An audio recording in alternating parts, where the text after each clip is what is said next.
As we grew up, our teachers schooled us on the government's version of how brave armies fought and defeated enemy armies to protect our nations and its people. And throughout the years of watching movies, we've been bottle-fed with examples of how superheroes kicked into action and saved the innocent masses from monsters, aliens, natural disasters, fires, ruthless criminals, and tyrants.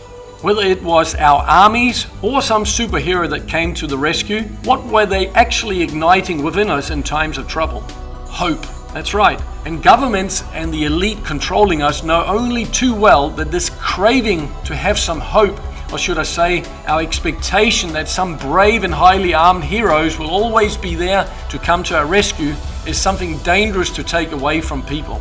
As if this is not there, or at least the illusion of it, then most men would either commit suicide or choose to become slaves, or hopefully most, they would take arms against the very system that usually controls them out of self-respect and love for rights and freedom. So in the midst of this COVID-19 war on the people that we are experiencing right now, who can we rest our hopes with now? Well, before I answer this, I just want to get one thing clear about who not to rely on. As I hope you realize, superheroes with special powers don't seem to be jumping forwards anywhere to help us right now. So let's scrap that hope straight out the gate, should we?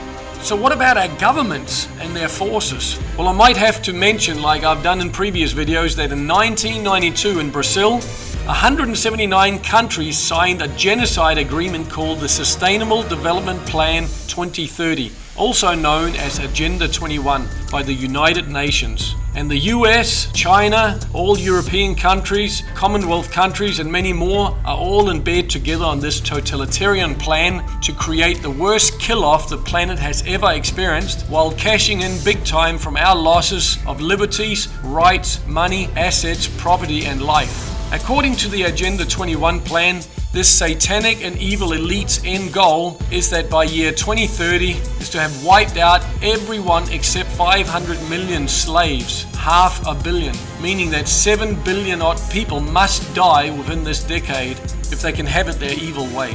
So based on this depressing news, you're probably asking, so what are you saying, Mr.T, that there's no one coming to our rescue? And the answer is no. There's no one from any government or military coming to help us. As years ago the elite decided that we are the enemy, but instead of using conventional weapons, then this war on humanity had to be done with stealthness through using silent weapons of war. And they've actually been at it for years, except now we've all been locked up and it's making a much higher percentage of people wake up.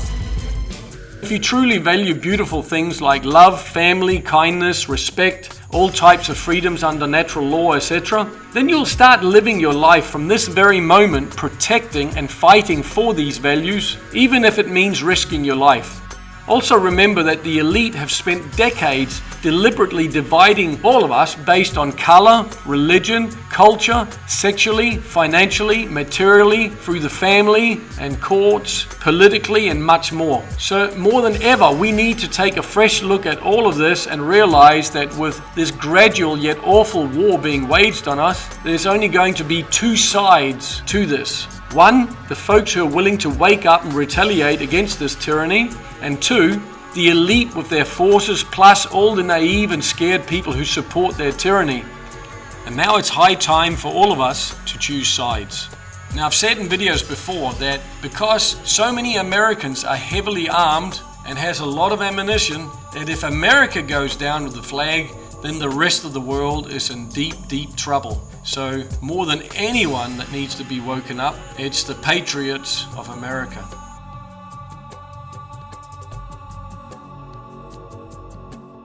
You know, it's pretty ironic and unfortunate that people come out there with their Trump banners. I know people don't like this because they don't like the truth, but let me just remind you, Trump is worse than Obama ever thought about being. Yes, Obama was and is a psychopathic political puppet in the back pocket of the bankers, but Trump is even more. Let me just show you.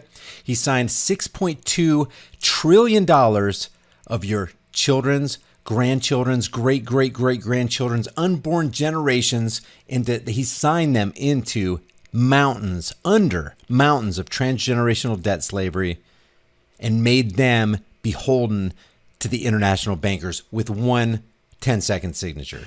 Now, I'm going to sign this, and it's a great honor.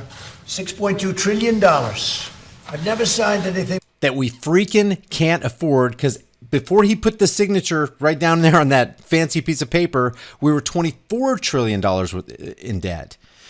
If you count unfunded liabilities like Social Security and Medicare, we're $150 trillion in debt. And he's going to add another $6.2 trillion to it in the span of 10 seconds. More money than Obama wasted in a whole 4 years, his last 4 years as the psychopathic president of the United States. With a T on it. I don't know if I can handle this one, Mitch. We can't chicken out at this point, can we? I don't think so. Huh? We're really screwing the American people. This is great. The bankers are going to get so wealthy off this. We're going to devalue the dollar. This is wonderful. We're going to ring in the one world reserve currency and make it a cashless society. Man, we are going to screw these people left and right. This is great. All right. Thank you all. So now we'll just have a little listen to the inauguration talk by Mr. Trump about some of the promises he had to make the people be in charge compared to how it actually all worked out in the end of the day. Because today we are not merely transferring power from one administration to another or from one party to another, but we are transferring power from Washington, D.C. and giving it back to you, the people. Giving the power back to the people? Well, Trump, maybe you can answer, why was it taken from the people in the first place? And also, like I've said in other documentaries, there's only 3 logical reasons why we establish governments in the first place. 1, to stop foreign invasion. 2, to help establish legally binding contracts. And 3, to stop people hurting or harassing or killing each other. Apart from that, our freedoms stop where their noses begin. And if you had a boyfriend, girlfriend, husband or wife that was abusing you in, say, 10, 15 nasty ways, you'd split up with them, wouldn't you? What if you had a girlfriend, boyfriend, husband or wife that was abusing and using and destroying you in thousands of ways? You would throw him or her off a cliff. True? Why the hell haven't we thrown them off a cliff?